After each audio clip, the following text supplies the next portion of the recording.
Hello defense aspirants, welcome back to Crack Exams Vocabulary. This is the fourth video of Polity series, and in this video we are going to know about the framing of constitution. And so I have made some points about the constitution of India, how does it frame, and what is the constituent assembly, its points, who are the members of this constituent assembly, and so on. So the idea of the constituent assembly was put forward by the M.N. Roy in 1934. Basically, Constituent Assembly was an assembly which was created to draft a constitution for India. ये एक assembly थी जो ताकि हम अपना एक संविधान constitution को बना सकें, उसको ड्राफ्ट कर सकें, उसके लिए एक ये असेंबली बनी थी. Initially there were 389 members and out of which 296 were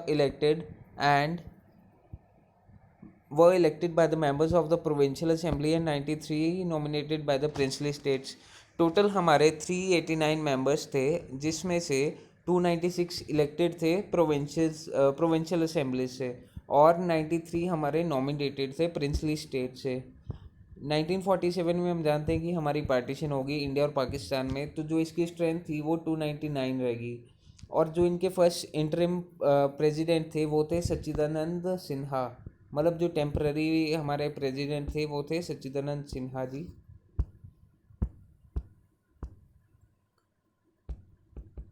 इसका जो नेक्स्ट पॉइंट है वो है कि on the date of 11 December 1946 doctor Rajendra Prasad was elected as the president of constituent assembly whose objective resolution was moved by Jawaharlal Nehru. हमारी constituent assembly थी, उसमें 389 members थे. पार्टीशन के बाद वो 299 रह गए और जो इसके फर्स्ट इंटरिम प्रेसिडेंट थे वो थे सच्चिदानंद सिन्हा जी.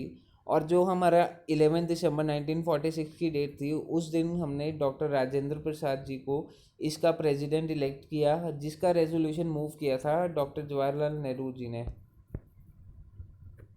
इसका जो नेक्स्ट पॉइंट है वो है कि the drafting committee was appointed on 29 of अगस्त 1947. जो हमारी ड्राफ्ट कमेटी थी वो अपॉइंट हुई थी 29 ऑफ अगस्त 1947 को, जिसके चेयरमैन थे हमारे doctor B R Ambedkar ji. Who chairman was the doctor B R Ambedkar. और जो इसको टाइम लगा हमारे कॉन्स्टिट्यूशन को ड्राफ्ट करने में वो ऑलमोस्ट 3 साल के बराबर था, जो था exact 2 years 11 months and 18 days. जो नेक्स्ट पॉइंट है वो है कि on the 26 November of 1949 the people of India through the constituent assembly adopted enacted and gave themselves the constitution of India. 26 नवंबर 1949 को भारत के लोगों ने संविधान को अडॉप्ट किया, एनेक्ट किया और अपना लिया कॉन्स्टिट्यूशन ऑफ इंडिया को. The constitution of India came into full operation with effects from 26 जनवरी 1950. जो कॉन्स्टिट्यूशन था हमारा उसको हमने पूरे इफेक्ट के 26 जनवरी 1950 को अडॉप्ट किया था. इसमें according to the article 394 provisions relating to citizenship, elections, provincial parliament and temporary the transition province consist article. ये जो हमारे आर्टिकल थे 394 आर्टिकल के अकॉर्डिंग, ये आर्टिकल जो citizenship, elections, provincial parliament and temporary and the transition provisions को वो थे आर्टिकल 5, 6, 7, 8, 9, 60, 324, 366, 377, 379, 380, 388, 391, 392, 393. ये हमने जब कॉन्स्टिट्यूशन को अडॉप्ट किया था जो 26 नवंबर 1949, ये आर्टिकल उस दिन से इनैक्ट हो गए थे. और जो बाकी का कॉन्स्टिट्यूशन था, जो बाकी के आर्टिकल्स हैं, वो जिस दिन हमने कमेंसमेंट की थी आर्टिकल की कॉन्स्टिट्यूशन की, जो है हमारा 26 जनवरी 1950, उस दिन को बाकी आर्टिकल साथ में आए थे. अब जो इसका नेक्स्ट वो पार्ट है वो है कि what are the functions perform by the constituent assembly. इसके अलावा कॉन्स्टिट्यूशन को अडॉप्ट करने के अलावा ड्राफ्ट करने के अलावा इनका क्या काम था. The constituent assembly adopted the national flag on 22 July 1947. India's membership of the Commonwealth was ratified in May 1949. जो इंडिया की मेंबरशिप थी कॉमनवेल्थ में वो 1949 को रेटिफाइड की गई. और जो हमने नेशनल एंथम और नेशनल सॉन्ग को अडॉप्ट किया वो किया था हमने 24 जनवरी 1950 को. इसके बाद ये जो हमारे ड्राफ्टिंग कमेटी थी उसके मेंबर और चेयरमैन को थे, ये उनके चेयरमैन हैं डॉक्टर बी आर अम्बेडकर, और जो इनके मेंबर्स थे वो थे एन गोपाल स्वामी अयंगर, कृष्ण स्वामी अय्यर, डॉक्टर के एम मुंशी, मोहम्मद सादुल्ला, एन माधव राव। इन्होंने रिप्लेस किया था बी एल मित्तर जी को, और हमारे लास्ट मेंबर थे वो थे टी टी कृष्णामाचारी, इन्होंने रिप्लेस किया था डी पी खेतान को।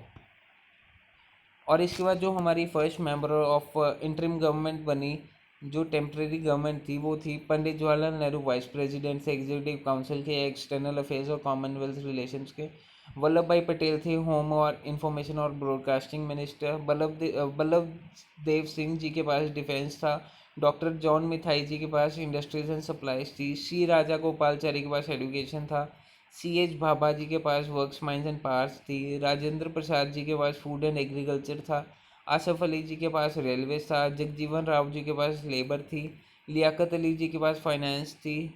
आई चौधरीगर जी के पास कॉमर्स थी। अब्दुल राम निस्तर जी के पास कम्युनिकेशन था। गजानफर अली खान जी के पास हेल्थ थी, और जोगेंद्र नाथ मंडल जी के पास लॉ थी। ये आप इसका स्क्रीनशॉट ले लीजिएगा, ये काफ़ी इंपॉर्टेंट है, आपको इसमें से एक दो क्वेश्चन देखने को मिल सकते हैं किसी भी एग्ज़ाम में। और जो हमारी फर्स्ट कैबिनेट थी फ्री इंडिया की 1947 के बाद, वो ऐसी थी कि जो हमारे पंडित जवाहरलाल नेहरू जी थे, उनके पास जो पोर्टफोलियोज थे, एक तो वो प्राइम मिनिस्टर थे, साथ में उनके साथ पास एक्सटर्नल अफेयर्स था, कॉमनवेल्थ रिलेशंस थे, और साइंटिफिक रिसर्च थी।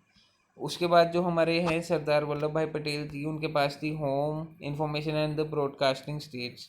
इसके बाद थे हमारे डॉक्टर राजेंद्र प्रसाद जी, इनके पास थी food and agriculture.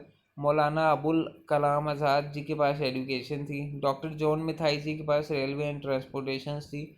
Are are शुगमोहन Chetty जी के पास फाइनेंस थी। डॉक्टर बी आर अम्बेडकर जी के पास लॉ था। जगजीवन राम जी के पास लेबर थी। सरदार वल्लभ सिंह जी के पास डिफेंस था। राजा कुमारी अमृत कौर जी के पास हेल्थ था। सी एच भाभा जी के पास कॉमर्स था, और जो हमारे डॉक्टर श्यामा प्रसाद मुखर्जी है, उनके पास इंडस्ट्रीज एंड माइंस थी। तो interim list president, interim ministers और कैबिनेट मिनिस्टर हैं ये, जो आप इनका स्क्रीनशॉट ले लीजिएगा, इनको पढ़ लीजिएगा, ये आपके काम आएंगे। इसके क्वेश्चन हमेशा एग्जाम में देखने को मिलते हैं। So that's all from my side. Don't forget to subscribe us on YouTube, follow us on Instagram, and do check our blogs for PDFs, notes, and mock tests. That is crackexamsvocabulary.blogspot.com. So that's all from my side. Thank